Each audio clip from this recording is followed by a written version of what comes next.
I don't think there are any winners here, either on the police side or on Andrew Mitchell's side. In terms of the damage that was done, we have an officer who is in prison, somebody who claimed that they were there at the time, who in fact wasn't there.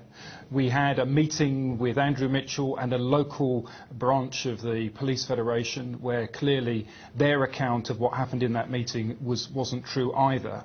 But the central figures, it looks like the PC who had the encounter comes out of it with a clean record. Was Andrew Mitchell wrong to try and pursue this in this way, do you think?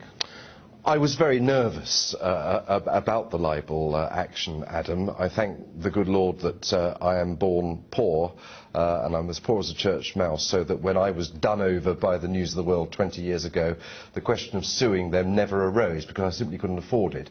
And, but Andrew has maintained to me, as you've indicated, I've known him for 35 years. I was in the House of Commons with him and his father. We worked together as government whips, and he's a very dear friend of mine, and he will be the same friend tomorrow as he's been up until today. But I was nervous about libel actions because it's a throw of the dice. I believe absolutely everything that Andrew's told me. The lesson that I would say that a cabinet minister should learn is the reason you're given a government car is for a reason.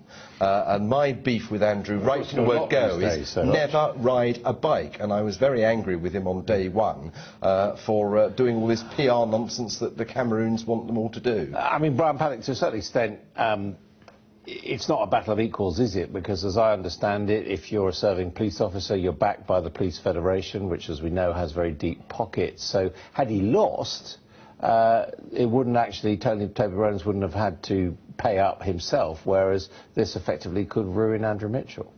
Well, this poor PC had an ex-cabinet minister accusing him of lying on the front pages of most of the national newspapers. It put that officer in a very difficult position. But the Police Federation have resorted to suing people on many occasions when they've been criticised, haven't they? And the people involved are protected because the Police Federation has these resources. I can't think of another case where there's an operational police officer who has been accused of lying, and as a result the Police Federation backed that officer to sue the person involved. This is a one-off unique case, in my opinion, and PC Rowland says that he gave an honest account, the judge believed him, and that's the bottom line. Do you have any